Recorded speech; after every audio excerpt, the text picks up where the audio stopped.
Keeping Up with Jones, the Lonnie Jones podcast adventure, is sponsored by SJ&L General Contractors.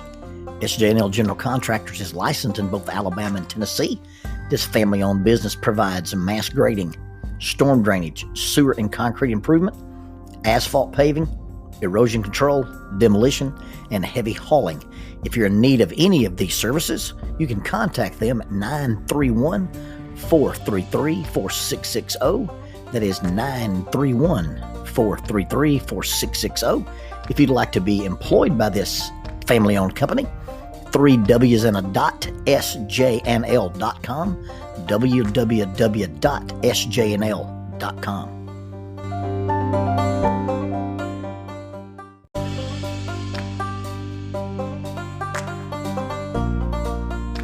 What's more effective, a well-trained person with no equipment or a well-equipped person with no training? Well, in certain cases, I'd have to say that a person with proper training can get by with minimal equipment. But ideally, you'd like to have both. Lads to Leaders. Now, Lads to Leaders is known as a program, but I like to describe it as a process. You see, the name is the process. You take lads, young people, and you mature them into leaders. The process of lads becoming leaders is about both equipment and training.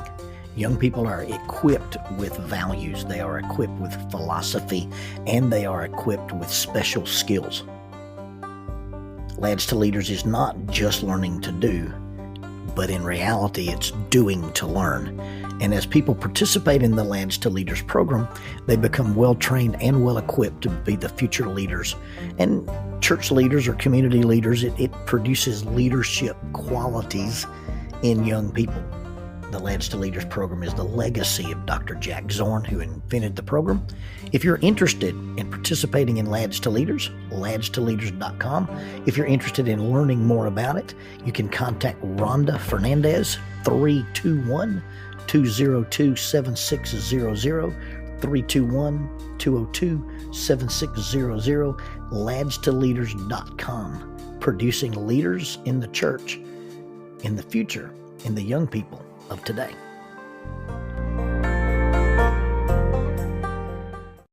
Travel south on Memorial Parkway. Get to Airport Road, you take a hard right. And as you travel down Airport Road, you'll see kids' space. You'll see a beautiful soccer field. You'll see sand volleyball courts. There's lots of soccer complexes there. There's even a tennis club. And there's a beautiful outdoor cross-country track with a paved trail and even a large, looks like it's as wide as a highway, grass cross-country course. But a long time ago, before it became a recreational destination, it was just an abandoned airport. That's why they call it Airport Road. There was an abandoned runway. The runway ran all the way from the border of the golf course all the way to the fence at what used to be Joe Davis Stadium, and off to the right was a small control tower. That control tower used to be the Huntsville Police Academy. It housed our training thing and sometimes was the official offices for the stack team. I have the rope that came off the flagpole. When they retired the academy from the old airport terminal, we were taking some stuff apart, and I got the rope off the flagpole. That hadn't been there in a long, long time. If you go down to the very south end of that old abandoned runway, there used to be a compound, a very high chain link fence, a trailer set up on concrete blocks, a sand volleyball court, and a wooden rappel tower. And it was the field office for the special response team. Years later, they would change their name to the SWAT team. But it was the first place that I'd ever met the SWAT guys. It's the first place I'd ever run with the SWAT team. I ran on the cross-country trail that looped in and out of the borders of the golf course. Concurrently living at the compound, it was also known as the K-9 range. And it really was K-9's headquarters, and we just used it as a field office. And so you pull up there, and built onto the front of the trailer was this overhang and it was a concrete pad with picnic tables, and they had boxes there to hide things in that the dogs could sniff out. And there was an obstacle course for the dogs. You had the windows to jump through and the bridges to climb and the boxes to jump on and over. And then there was a set of kennels that the dogs were housed in. I've spent a lot of time on this course. I've spent a lot of time watching the K-9 handlers work their dogs. I've even spent some time standing out there in the back with a bite sleeve or in the Michelin Man suit, taking hits on these huge dogs. They used to run some dogs known as German Malinois, and they're big, long-haired shepherds. They look like werewolves to me. Now, not all the dogs are cut out to be canine dogs. Some of the dogs were trained to sniff out bombs. Some were trained to sniff out contraband, and some were trained as dogs that were aggressive. I remember being told that the dogs were specifically trained that if you shot a gun in their presence and you weren't the handler, that they would go towards you.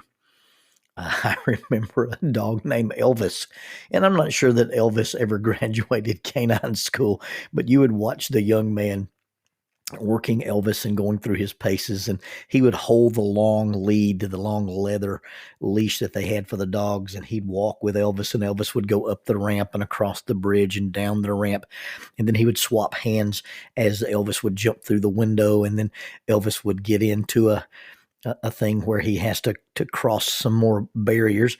He'd take Elvis back to the beginning, take the leash off of him, and Elvis would just zigzag in and out of the elements and wouldn't climb or jump through anything.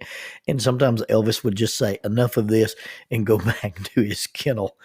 We were in the trailer one time, either planning a mission or cleaning weapons or something, and you could hear this guy outside yelling, Elvis!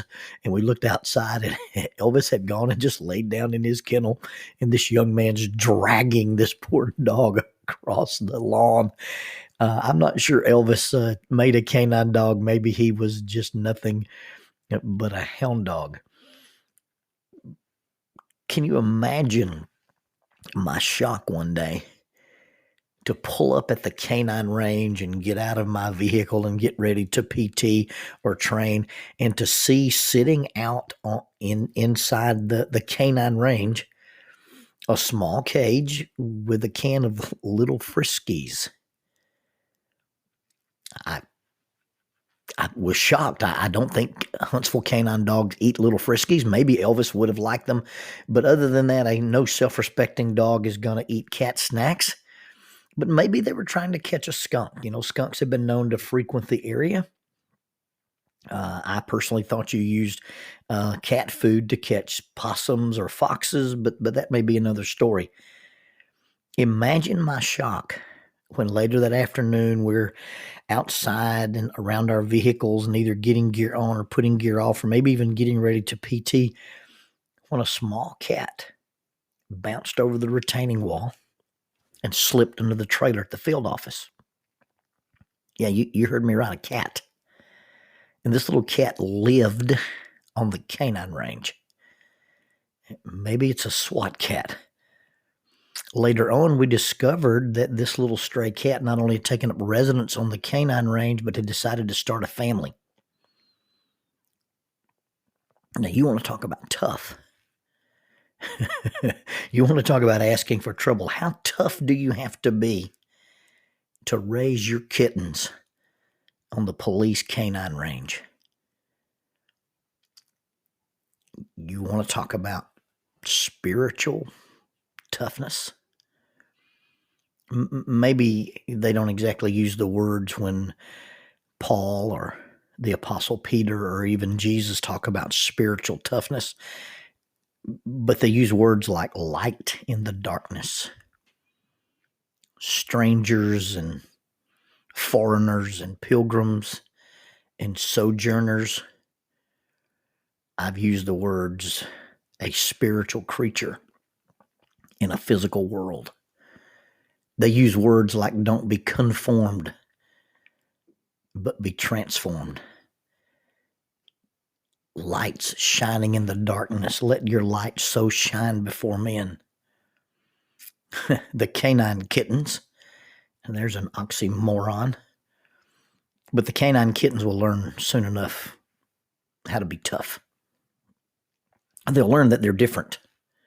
They'll learn that they're different from all the other creatures living in their neighborhood. And I suspect that at some point conflict will be inevitable. And in some cases, the kittens won't survive the conflict. There'll be conflict and there will be persecution.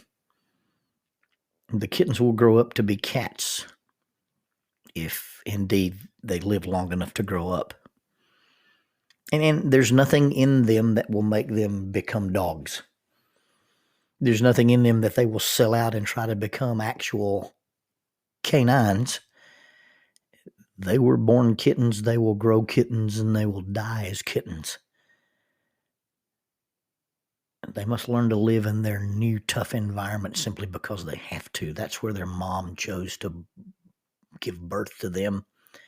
And whatever her reasoning was or wasn't, she brought forth her kittens into a hostile environment. The rules will be simple. Avoid the humans. Don't go anywhere near the dogs. And only eat what mom brings you or what you catch yourself. The stuff that's really easy to get to probably comes in a can and also has a trap attached to it. How tough are you? Maybe tough's not the right word. Maybe the word is resilient. And how do you form resiliency? How do you form perseverance? As parents, our job is not to prepare the path for our children, which is what so many parents are doing today. But our job is to prepare our children for the path, as Tommy Caldwell used to say. Intentional adversity. Now, I don't think we intentionally seek out conflict. I don't think we intentionally make bad decisions. But I do think there's something to be said for living in a way where we create some intentional adversity. I don't like to work out at the place where I'm the most skilled person in the gym. Now, there's a value to training with people who aren't ranked at the same rank as you are because you can experiment and try some things. But if you're studying jiu-jitsu for the pure sake of self-defense and not as a competitor, then I want to get in a room where most of the people are harder to handle. And if I can survive a training session, a repeated training session where I'm abused and humiliated and weakened and come out feeling like I've been put through the ringer. If you swim with the sharks, the barracudas are inconsequential. If you train with tigers, mere cats will not frighten you. As spiritual people, enclosed in physical bodies, we, unlike the K-9 kittens, can choose to conform or we can choose to transform. We can look at our environment that we were born into. We're born into this physical world, and we can choose for that to be our focus and that to be our emphasis. Or we can look deep within ourselves and realize that there is the external part of us and there's the internal part of us. And I believe there is an eternal part of us. And changing values and changing priorities and actually recognizing that our identity is different than the identity of the environment that we were born into. We can choose to be transformed or we can choose to conform. It's tough to be different, and being different is tough. Being different is scary, but being different, truly being different from the environment and the natural thing that lures us, being different is actually the only way to be real. And I keep using the word tough, or I use the word real. Maybe the word I'm looking for is authentic. And it takes quite a bit of resilience to be authentic or maybe even, rather than the word authentic, true to yourself. Now, we have a natural tendency to try to conform to the environment that we're in, but it really is about being true to our real identity. And I was born on a K-9 range, but am I a dog or a cat? I have a physical body, but I'm actually a spiritual being. And the circumstance that you're born into, that environment, the question of nature versus nurture, I really think that's an actual choice. That in spite of the environment that we're born in, we decide whether we conform to those rules. We decide whether we act like those creatures. We decide whether we're going to be friends with them or at animosity with things that are dangerous to us or things that aren't healthy for us. And really, so the circumstances that you're born into don't define you, but they may actually refine you, or they may redefine you when you wake up one day and you say, I'm not like them, and I'm not supposed to be like them because I've got a different set of values. I've got a different set of choices. I've got a different identity. In living with an identity of integrity and responsibility and accountability rather than a victim mentality or a learned helplessness. Once I decide to do that and I declare myself to be different, there's going to be some challenges. There's going to be some rejection. There's going to be some conflict. There's going to be some things that are mutually exclusive. The K-9 kittens cannot abandon being cats. And even if they did, they could not legitimately, authentically pull off being dogs. And so being different is going to be tough.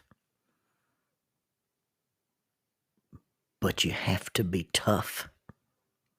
You have to be resilient, and you have to be authentic to be different. Spiritual people in a physical world are like kittens on a K-9 range.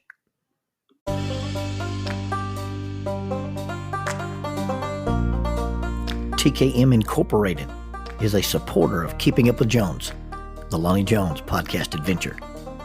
They're located in Moss, Tennessee, and they specialize in erosion control, silt fence, seeding, sod, hydroseeding, hydromulch, minor excavation work, and traffic control and construction signs.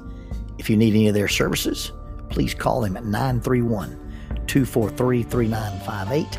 That is 931-243-3958. Or you can email them at tkminc2001@twlakes.net. That is tkminc2001@twlakes.net. TKM stands for the King's Men.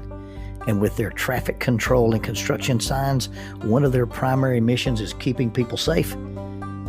But because they are the King's Men, they're wishing that everyone could be saved.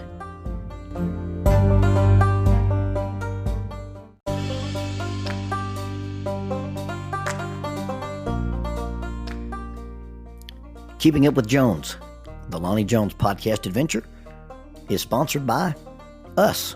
What? We sponsor ourselves? Is that even legal? Check us out on Amazon.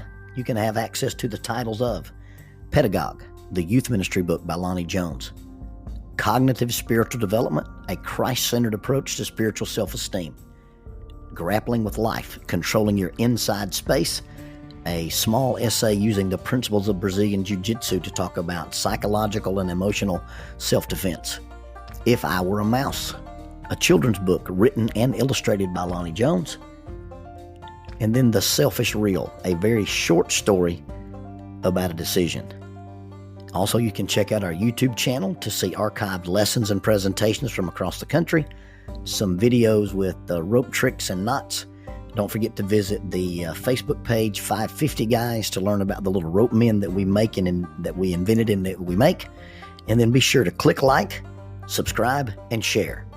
This is Keeping Up with Jones, the Lonnie Jones podcast adventure.